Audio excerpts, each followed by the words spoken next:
Andre, yang Anda lihat ini akan seperti apa eskalasi perang yang terjadi dan ke pasar saham kita terutama ya, akan seperti apa dampaknya? Apakah ini akan berjalan lambat ataukah nanti akan ada reaksi yang cukup cepat dengan ketegangan yang masih akan terus berlangsung ini, Mas Andre?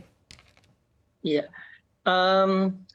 reaksi mungkin kalau kita lihat dampak dari perang, bukannya perang ya, kita bisa bilang konflik di Timur Tengah ini antara Hamas dan Israel.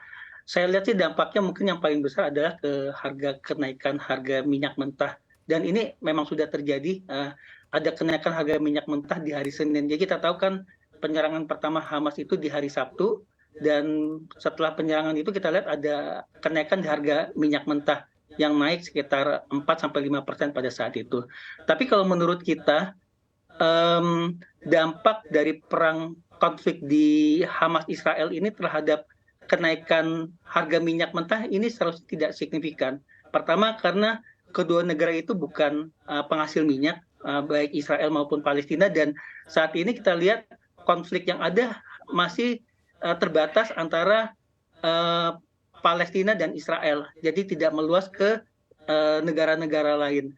Dan perkiraan kita dengan kondisi yang ada sekarang mungkin hanya meningkatkan harga oil itu sebesar 3-8 dolar per barrel. Jadi perkiraan kita kan harga minyak mentah itu sekitar 84 dolar per barrel buat tahun ini dan 85 barrel buat tahun depan. Dan dengan adanya konflik mungkin hanya meningkatkan harga minyak mentah sesaat aja sebesar 3-8 dolar.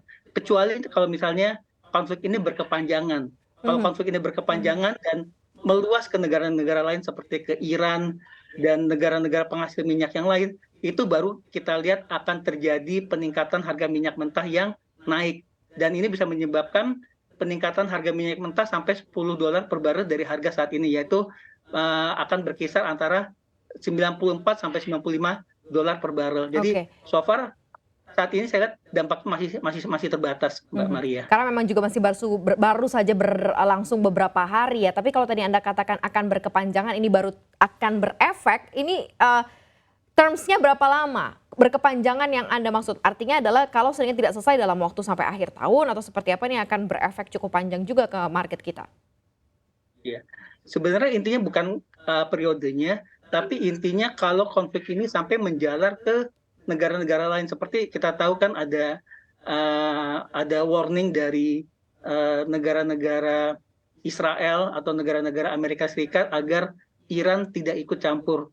Dan kalau misalnya negara seperti Iran atau negara lainnya seperti Saudi ikut campur, ini dampak terhadap suplai minyak dunia akan bisa signifikan, karena kita tahu Arab Saudi atau Iran itu adalah penghasil minyak terbesar, dan jika kalau ada embargo minyak dari negara-negara tersebut, ini akan menyebabkan suplai minyak berkurang dan bisa menyebabkan harga minyak mentah itu naik. Tapi so far sih sampai saat ini saya belum melihat akan ada perluasan konflik ya. Jadi saat ini masih terbatas di antara Palestina dan Israel aja. Makanya saya masih melihat kelihatannya harga minyak mentah akan masih di harga sekarang. Oke, yang kacau memang kalau Iran ikut campur, di mana dia sebenarnya juga penyumbang minyak produsen 10% juga begitu, yang cukup besar sebenarnya. Ini dampaknya akan lebih luas lagi. Mas Chandra, yang Anda lihat seperti apa? Sebenarnya kan kita berharap kalau di market Indonesia 3 bulan terakhir menuju tutup tahun ini akan ada apresiasi yang cukup signifikan di fourth quarter. Tapi ternyata ada eskalasi, ada konflik yang terjadi. Ini akan seperti apa nantinya dampaknya ke domestic market? Kalau untuk di domestic market saya melihatnya juga, misalnya ini tidak meluas sih, saya merasa juga tidak tidak menjadi tertopang ya, dimana minyak sendiri pun juga tidak terlalu terpengaruh jika konfliknya antara Israel dengan Hamas sendiri. Tapi kalau melihat ketika nanti konfliknya meluas ke Iran ataupun negara-negara yang menjadi produsen minyak, saya rasa juga akan meningkatkan harga minyak dan akan menjadi krisis baru bagi ini, karena memang ketika harga minyaknya naik maka inflasi akan kembali naik sih.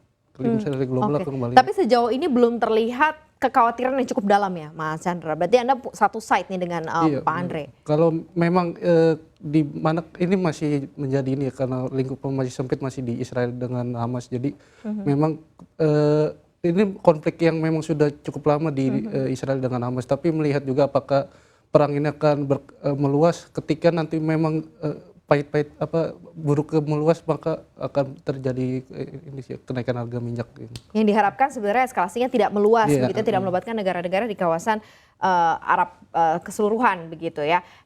Mas Andre, ada beberapa saham kemudian yang terapresiasi karena adanya konflik dan eskalasi ini. Contohnya beberapa saham yang signifikan seperti oil, stock begitu ya. Nah ini seperti apa sih chance-nya, opportunity-nya mungkin ya di tengah adanya eskalasi kemudian dampak kepada saham-saham yang justru malah terdampak baik terhadap kondisi ini? Iya, saya lihat ini adalah suatu kesempatan buat trading. Jadi memang akan ada sentimen cukup bagus buat saham-saham yang berhubungan dengan oil. Nanti juga ada turunannya kalau harga oil itu naik tinggi dan cukup lama, mungkin akan dapat impact-nya ke saham-saham yang berhubungan dengan gas dan juga saham-saham yang berhubungan batu bara. Selain itu juga sektor yang mungkin akan dapat sentimen positif juga adalah saham yang berhubungan dengan emas, karena biasanya kalau ada konflik, ada perang itu orang akan cari, investor akan cari ke produk-produk yang safe haven seperti emas. Dan kalau lihat dari saham-saham oil dan gas, kita udah lihat beberapa saham oil dan gas itu sempat naik cukup tinggi di hari Senin ya, seperti Medco, Energi Mega Persada, bahkan saham-saham turunannya seperti El Nusa itu supporting buat eksplorasi oil and gas, dan bahkan juga saham-saham shipping yang berhubungan dengan oil and gas juga seperti Wintermart dan Logindo juga ikut naik. Dan juga yang lain seperti kita lihat Rukun Raharja juga naik cukup tinggi, dan Energi Mega Persada. Jadi hampir semua saham-saham yang berhubungan dengan oil and gas itu akan dapat sentimen sesaat. Jadi bagus buat trading, tapi buat investasi jangka panjang sih saya lihat mungkin harus kita hitung-hitung lagi ya, karena menurut saya kelihatannya kenaikan harga oil itu nggak akan terjadi cukup tinggi dengan adanya skala konflik yang ada sekarang.